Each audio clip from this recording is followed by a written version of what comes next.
जो दुकान 30-35 साल से उस इलाके में चल रही है, कोई व्यक्ति आके, कोई लोग आके ये दबाव बना सकते हैं क्या कि भाई नाम बदलिए, आप दुकान का ये नाम क्यों रखा हुआ है। देखिए, लीगल बात करेंगे तो लीगली तो गलत है। तीसरा व्यक्ति आ जाता है उस डिस्प्यूट में और वो अपने आप को बोलता है कि मैं, उन लड़कों को मना करता है, डांटता है, डपटता है कि तुम कौन होते हो, और फिर वो अपना नाम मोहम्मद दीपक बोलता है। ठीक है, नेचुरल है। अगर किसी उसको लग रहा है कि इसके साथ गलत हो रहा है तो वो साथ में आ गया। पर मुझे ऐसा लगता है कि हल्का सा ओवर डूइंग उसने भी किया है कि उसने कह दिया मैं तो मोहम्मद दीपक हूँ, क्या कर लोगे।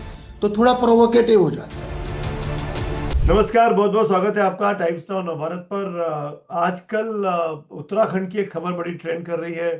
मोहम्मद दीपक के नाम से कोई फेवर में है, कोई अगेंस्ट में है। और जो इनको घटना नहीं पड़ता है उनको जरा दो तीन लाइनों में घटना बता दूं। उत्तराखंड में एक जगह कोटद्वार, वहां पर एक दुकान थी जिसका नाम बाबा क्रिएशंस है। वो एक मुस्लिम व्यक्ति चलाते थे। वहां पर कुछ लड़के पहुंचते हैं और वो कहते हैं कि आपकी दुकान का नाम बदल लो। बाबा नाम क्यों रखा है आपने?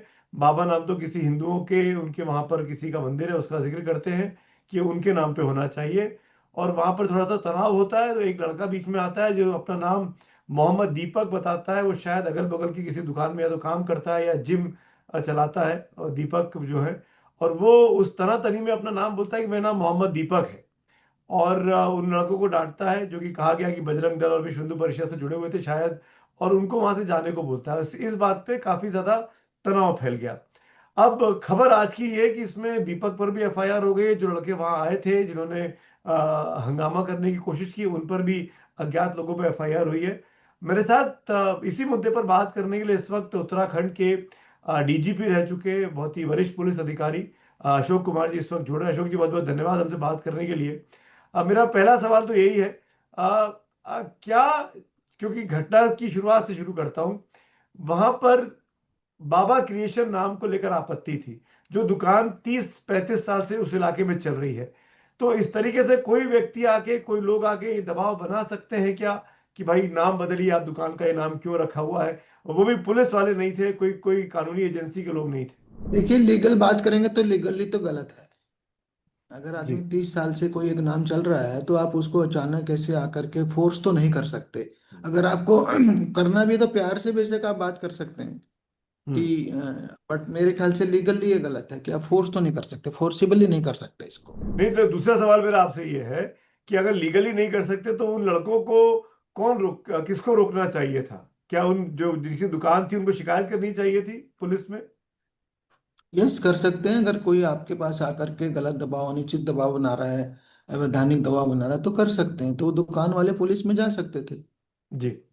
अब वो एक तीसरा व्यक्ति आ जाता है उस डिस्प्यूट में और वो अपने आप को बोलता है कि मैं, उन लड़कों को मना करता है, डांटता है, डपटता है कि तुम कौन होते हो, और फिर वो अपना नाम मोहम्मद दीपक बोलता है, और मोहम्मद दीपक के नाम से कहानी ट्रेंड करने लगती है।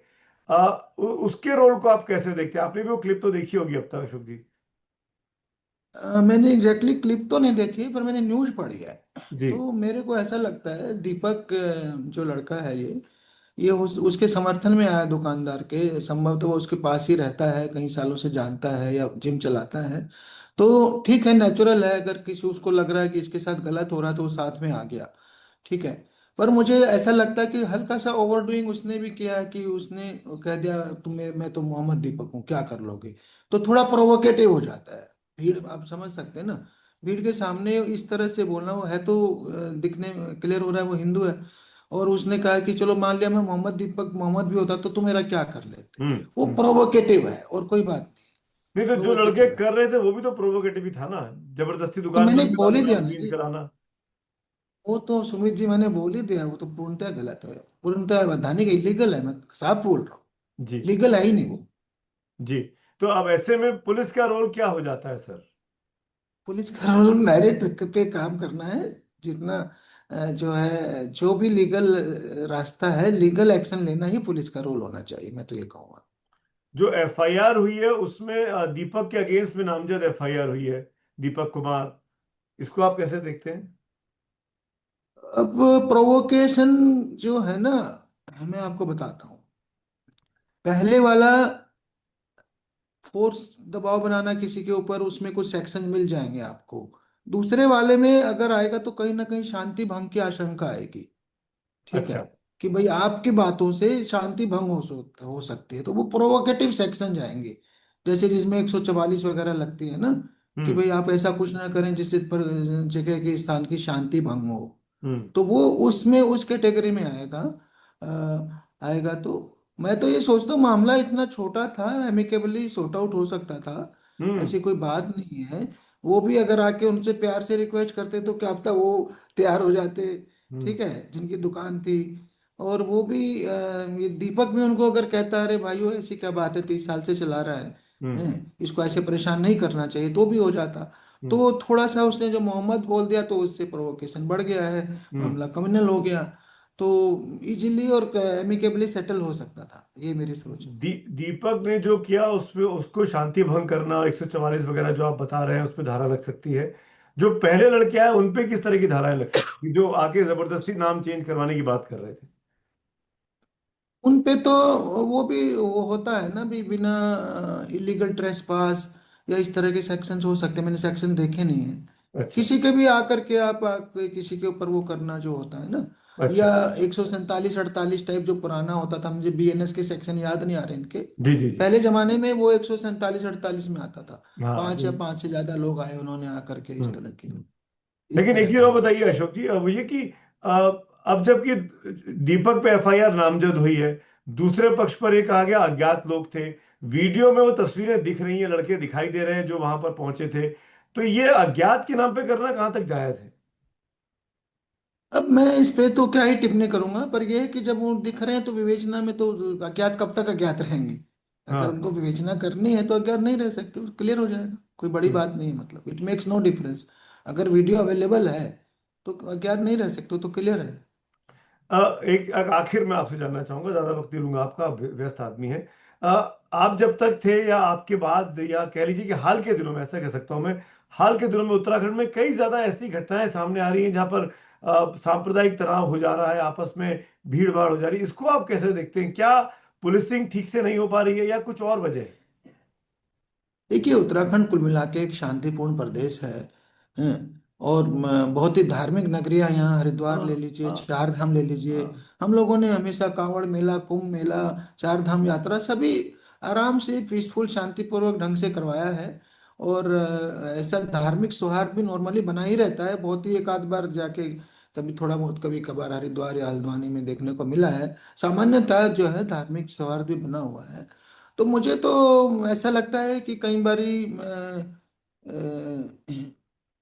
मतलब कोई, क्या तो मैं बैकग्राउंड बनाऊं, कई बारी हो जाता है, चुनाव की बैकग्राउंड में भी होता है, आप जानते हैं कई हम्म। बार ऐसा हम्म। हो जाता है।